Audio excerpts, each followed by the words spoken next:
Hai semuanya, kembali lagi bersama aku, Darling, di video aku yang part kedua ini. Nah, sesuai dengan janji aku yang kemarin di video part pertama, hari ini kita bakalan kupas tuntas tips dan trik cara menulis CV untuk section-section lainnya, misalnya education dan section CV lainnya. Nah, langsung aja kita mulai.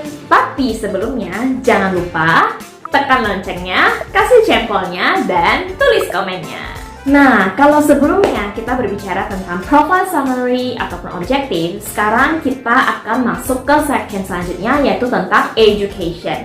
Nah, ini cukup singkat, aku akan jelasin karena nggak terlalu banyak. Tapi, mungkin kamu harus keep note kalau dalam menulis education, kamu nggak perlu tulis sampai TK, SD, SMP. Kamu cukup menuliskan kuliah ataupun SMA kamu. Dan bahkan, kamu nggak perlu tulis SMA kamu hanya cukup menulis kuliah kamu apa, di mana, dan jurusannya apa. Selanjutnya, itu adalah work experience.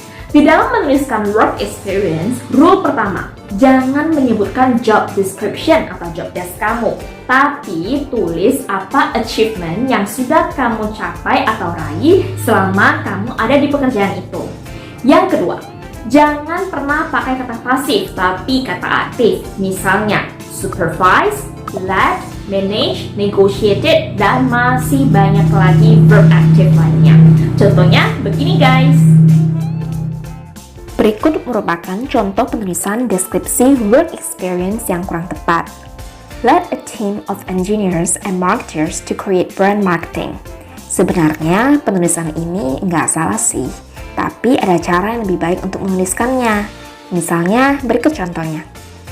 Conceptualize the marketing strategy of the newly launched product that involved engineers and marketers, and it resulted to 20% sales incremental in a month.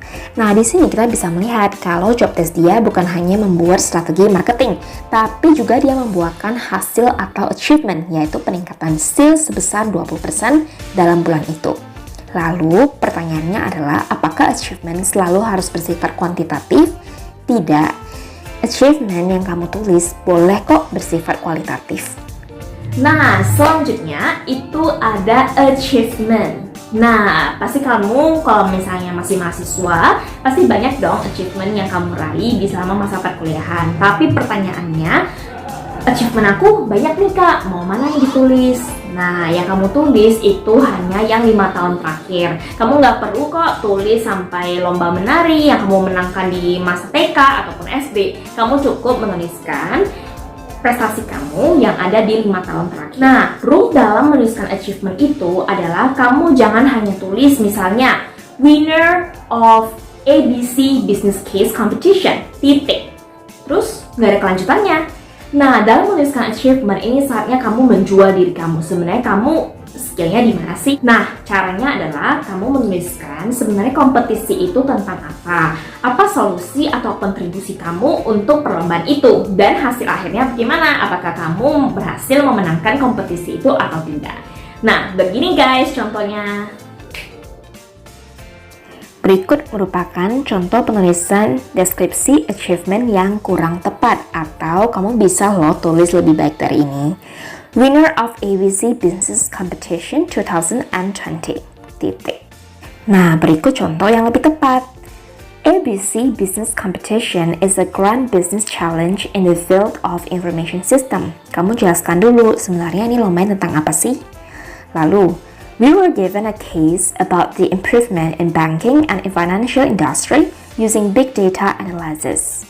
Our team came up with a blockchain solution. Kamu jelasin secara singkat aja sebenarnya solusi kamu apa untuk lomba itu.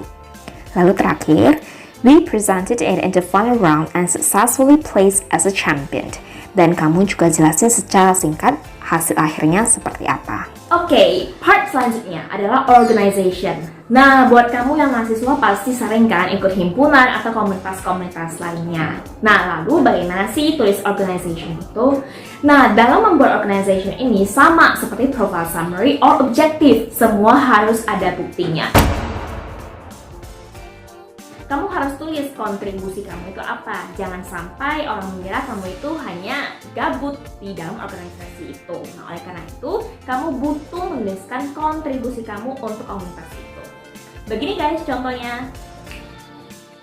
Berikut merupakan sampel yang kurang tepat dalam menuliskan deskripsi organization, Head of Finance and Operation at ABC Community. Nah, berikut contoh yang lebih tepat. Manage all revenue stream and build relationship with external parties to support the operation and sustainability of ABC community. Nah, di sini kamu jelasin sebenarnya kontribusi kamu apa sih untuk community itu. Dan ini adalah part terakhir, yaitu certification atau skill. Nah, kalau kamu punya sertifikasi seperti TOEFL, IELTS, Digital Marketing, CFA, dan lain sebagainya, kamu silakan menuliskannya. Dan mungkin skill kamu itu apa, misalnya di Adobe Photoshop, di Microsoft Excel, silakan kamu menuliskannya. Selama kamu mampu bertanggung jawab atas hal yang kamu tulis. Kalau kamu tulis digital marketing, kamu harus pastikan dirimu benar-benar memiliki skill di bidang itu. Kalau tidak, ya mending kamu jangan tulis itu daripada itu menjadi bumerang buat kamu. Nah, jadi demikian tips dan trik cara menulis CV berdasarkan pengalaman pribadi aku, riset, dan juga training-training yang pernah aku ikutin. Nah, mungkin ada beberapa advice yang bisa aku kasih dari penulisan CV ini. Yang pertama, be honest and responsible. Artinya apa? Artinya adalah jangan pernah sekali-kali berbohong di dalam CV kamu. Kamu harus mampu bertanggung jawab untuk segala hal yang kamu tuliskan di dalam CV kamu. Nah, mungkin buat kamu yang merasa, oh nggak apa-apa deh aku bohong untuk tahap ini. Tapi kamu bisa aja berbohong di tahap CV. Tapi akhir-akhirnya akan ketahuan di proses rekrutmen selanjutnya. Jadi, jangan pernah berbohong. Yang kedua, kalau kamu masih mahasiswa, kuliah yang bagus dan IP yang bagus itu penting. Tapi jangan lupa untuk mengeksplor peluang di luar bidang akademik kamu. Misalnya kamu ikut perlombaan-perlombaan atau komunitas di luar kuliah. Nah, misalnya kalau kamu mikirnya, oh aku mau ikut lomba biar CV-nya bagus deh. Well, pemikiran itu nggak salah, tapi itu jangan motivasi utama kamu. Motivasi utama kamu adalah biar kamu memiliki learning yang banyak dan untuk personal growth kamu. Oke guys, sekian tips and trick cara menulis CV dari aku.